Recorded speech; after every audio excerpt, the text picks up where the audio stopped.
Pregame.com.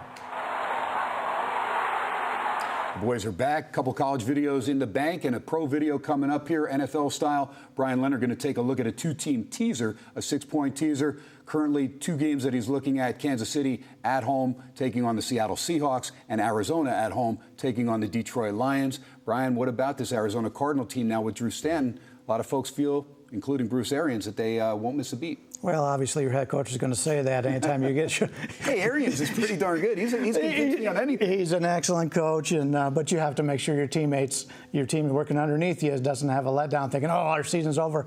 And it may be just a couple of point differential, but I mean, at the most, I would guess 2.5, 2. Something like that, 1.5. So I don't have any problem with it. The defense is so good; they win off the defense anyway and running the football. But they got a real tough game this week. You know, we take a look at defenses. It's amazing what a coaching change will do over with Detroit. I mean, they've had so much talent over the years, and now they've got a situation where they've actually got a coach. Some people haven't liked him, some people have liked him, but he's still a step up over what they had in the past. And that defense has been tremendous all season long. It's been awesome, and they're not making the boneheaded mistakes we saw under Schwartz on a regular basis. They're much more disciplined. This is a team that had no discipline under Schwartz and Caldwell. From day one, that was one of the things that was considered to be a strength for Caldwell, was he's going to clean up this team's act. Whether they win games or not is almost immaterial. They're going to be better behaved, let's put it that way, and more geared into actually playing football than starting fights or stepping on somebody's face and stuff like that on the field. And it's true. I mean, from day one, they really have been. And we knew the defensive line was solid, the linebacking core was solid, the secondary, always a question mark, and Detroit would just keep grabbing wide receivers in the draft, but they do have the best in the game when he's healthy, Megatron. He made such a difference last week, just being on the field. I mean, there was a few games before he actually didn't play where he was just on the field as a decoy, and once that happened a couple games, and they realized, hey, nobody's going to throw to him. But now being back there and being as healthy as he can be, I don't know how healthy he actually is, but just to be out there and catch a few passes makes such a difference on that team. Yeah, look, let's face it. I mean, it's weird how this works, but the guy who's actually possibly the weakest link on the team now is the guy who's thrown for 5,000 yards. He's not consistent, and he still makes bad mechanical mistakes and gets the ball too high. But if the biggest warrior on your team is Stafford, then you probably got a pretty good team. A pretty good team. And, of course, Reggie Bush came back last week but got hurt right away. And who steps up? Theo Riddick. And that was probably the best pass of the day by Stafford to Riddick to win it. Yep. All right, Bryan. And the other hand, we've got Kansas City at home against Seattle. It's a KC team, 4 wins in a row, playing good, solid ball. They had no business winning that game last week, though. No, they didn't, but they found ways to win. Buffalo finds ways to lose. Yeah. I mean, it's been happening for years. It's you're not into trends, but trust me, Buffalo finds ways to lose. Listen, I follow somebody who breaks down this stuff as far as live situations go, and at one point last week, Buffalo was 97% to win the game. Gee. And didn't win it. Yeah, I was watching the game with Chris Andrews, and he had one side and I had the other. Once it crossed over 4 points from +4 or -2 to +2, I said, I got to take the Chiefs here. I mean, 4-point line moves in the NFL never work. I mean, you've seen this so many years, and I said, I've got to play. I mean, obviously didn't cross any key numbers, but as you mentioned, the Chiefs got away with the game last week, and now they're playing a Seattle team who has had a tough time this year. They have definitely been under appreciated because everybody expected so much. How much do you think the clubhouse problems have contributed to this?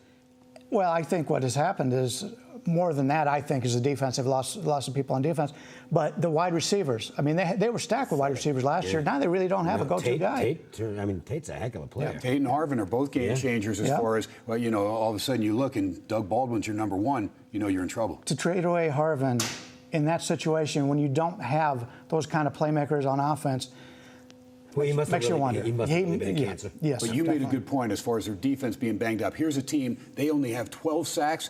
Houston on Kansas City has 12 himself. I mean, Kansas City has 3 other guys, Poe, Ali, and another guy. They all have 4. They have 24. They have about 30 sacks as opposed to 12 for Seattle, and Seattle only a few turnovers. So this defense that was so dominant last year is depleted. There's some guys that aren't there because they took off as far as free agents. But, you know, here's the thing. Anybody who's counting Seattle out? No, can't do that. Don't do that because there's a lot of season to go, and it's who gets hot in December. And it's a big game this weekend, and it's look where the line is now as opposed to where it would have been even a month ago. It's amazing how fast things change in the NFL. Yeah, definitely. Right, Arizona, they're in first place, but they still have 2 games with San Francisco, still got to play Seattle. San Fran still has 2 games with Seattle. San Fran's defense going into New Orleans looking pretty solid, although not having Willis for the rest of the year hurts, although they get Smith and Bowman back. That'll be huge. That Niner team's still alive as well. So this is going to be Bryan Leonard's free play. He's got a 2-team teaser coming up, and he'll let you know who he likes when he makes it official right now. All right, I'm going to teach you a little bit about teasers here. A lot of people play teasers. Basically, they like a game and then say, I'll just take the extra 6 points. Unfortunately, that's not how you make money playing teasers. If you want to do that as a side, you want to play college teasers, go ahead and do it, as long as you're not making a living doing it. Stanford Wong, and I want to give some credit to him, he wrote an excellent book, Sharp Sports Betting. And in there, there's a section on teasers. Basically, you want to play teasers covering the key numbers. If you follow the NFL, your key numbers are 3, 4, 6, 7, 10. So basically, his book sold so well and people loved it so much, they started calling them Wong teasers, not wrong teasers. Nobody wants to bet a wrong teaser. You want to bet a Wong teaser. And basically, what you want to do is cover 3, 4, 6, and 7. So we're getting a game here. We're taking Seattle plus the 1.5 up to 7.5, 6-point, 2-team teaser. You want to play to -110 if you can. Not too many places out there anymore, but obviously the higher juice you pay, the bigger winning percentage you have to pay on it. But you got a Seattle team who, everybody talks about Seattle being so good at home, big home field advantage.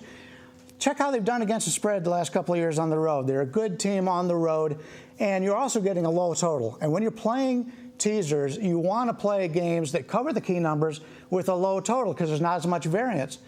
You can obviously play New England this week at plus 8.5, but you got a total of 58. A lot more variance in a game like that than you have here. And it's the same way with the other team playing at home. You got Arizona against Detroit. Arizona is a team, quarterback coming in. I think they'll be very conservative. Arizona's got a big lead in that division right now. The game means more to Detroit. Detroit's fighting it out right now with a Green Bay team who's really coming on as of late. Line to 2, 1.5, 2, you play that over the touchdown. And once again, it's a low total game. So not only do we have the low total game, I expect a conservative game plan out of Arizona. So we're going to get 2 games here where the winning team is going to score roughly 20 points, 25 points, something in that area. They won't score 25, 21, 24. So anytime you're getting over a touchdown with the winning team scoring that low is what I want to look at for the 2-team teaser. And that's our play for this week. There you go. Sounds good to me. Okay, take Detroit plus 8.